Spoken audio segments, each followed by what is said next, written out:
And next up is, and I'm going to get it right this time, Nikki Dinki. Is that better? That's correct, that's correct. All right, she's going to give us her favorites in food. Well, thank you. I am Nikki Dinki. You know, I love living in New York City when it comes to food. There is always so much to talk about. We're experiencing things, and let's face it, there's a lot to taste. And 2010 was no different. I always say that New York City can make a great chef out of anyone. There's so many shops full of unique, fresh ingredients that really inspire you to cook, even if your kitchen's the size of a closet.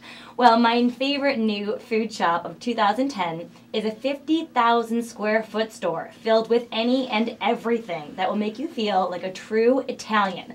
It's appropriately called Eataly. Now, a large store like this is something that, in general, a lot of New Yorkers aren't so keen on.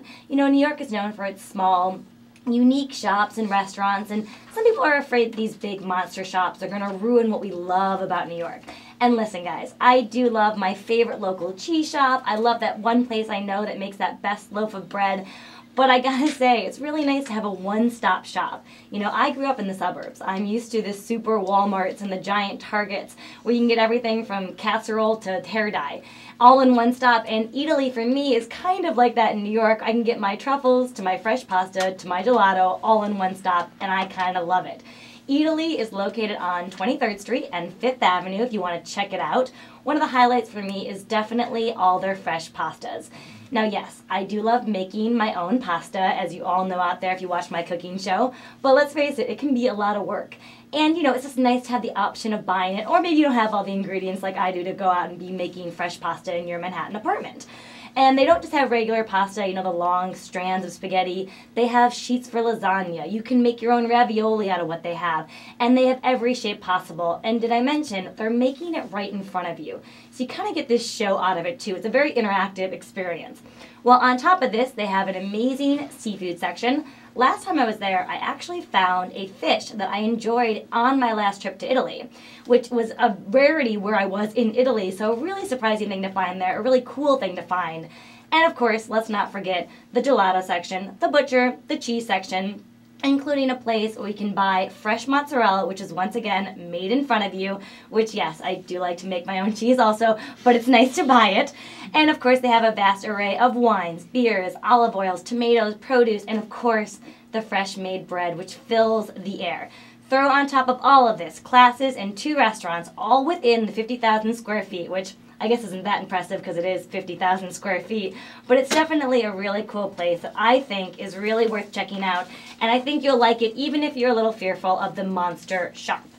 Now, as much as that's a lot of fun, I also understand that a lot of you out there don't always like to cook your own meals in your kitchen size or closet-sized kitchens.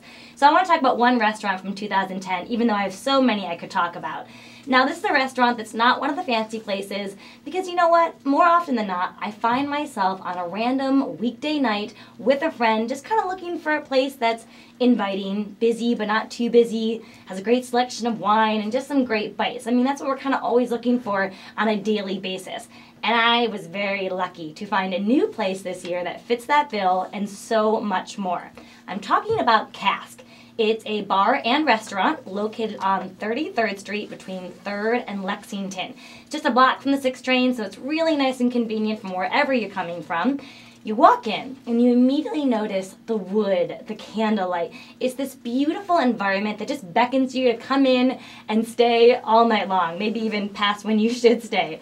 The floor is actually a 100-year-old reclaimed wood floor, and they've really prided themselves on their craftsmanship and their woodwork. It's just, it's a piece of art in a very subtle way. It's just a really beautiful place. And it's dim, which I love because I feel like you're always kind of really talking with the person you're talking to in your conversation instead of everyone in the whole bar hearing your conversation. And yes, if you guessed it, the name Cask means they have a great selection of cask beers. But if you're not into beers, do not worry. They have an array of fun and awesome cocktails, including their blood orange jalapeno margarita. Those sound like 4 of the best words in the whole wide world.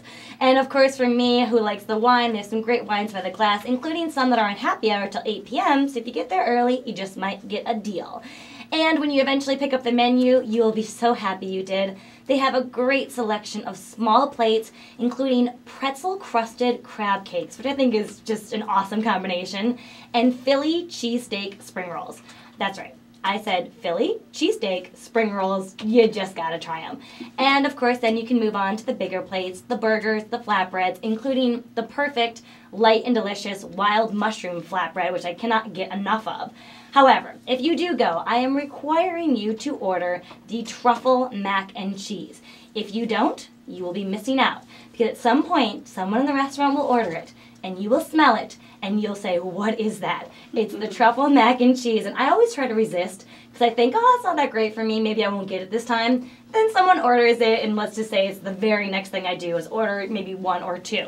So definitely go and check it out. You know, I think that there's so many great places in New York. Do you guys find that there's just always those little hidden gems? It's just really neat. Like, you find them in your own neighborhood, you find them everywhere, and there's always so many more every single year. But I find as New Yorkers, I don't know if you guys agree, but we tend to find our place we like and go to the same place over and over again. I think it's great to explore. Yeah, I really enjoyed the food vendors, the ones in Madison Square Park last year, especially Roberta's with their traveling pizza oven. Oh, really good pizza.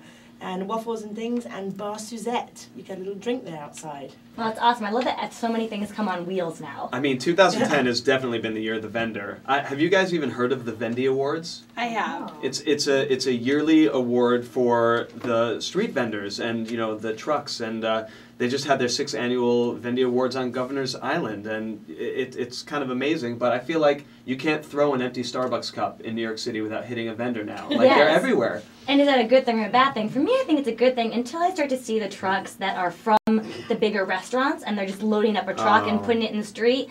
That I'm not quite as into, but I do love when it's just like, I think a lot of artists actually are doing this. It's not a lot of money. You know, you throw your money into getting a truck and suddenly you're on the go with your own restaurant doing whatever you please, wherever you please. I think it's a really cool thing. There was a great one outside of our studios here that The just pizza served one? steak. Oh. Ooh. There's a pizza one too that looks pretty good. The pizza one, not so much. No? But the No. steak I actually one was like really pizza good, one. and the barbecue one. My favorite place in New York City now is Burdock's because they used to be in Hollywood and Cambridge. So when I was in school, I would always go to Burdock's for their iced white chocolate. Is that a truck? So good. Just sounds No, it's not a good. truck. It's Okay. it's their own boutique chocolatier.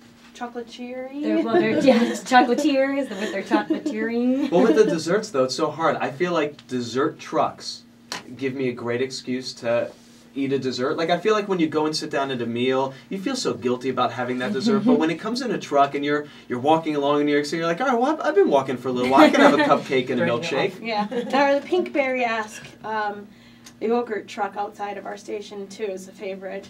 Apparently, I spent a lot of time here. I can't imagine why. The trucks around here. Thank you so much, Nikki. Absolutely. Go out and go experience some new restaurants this year. You may not...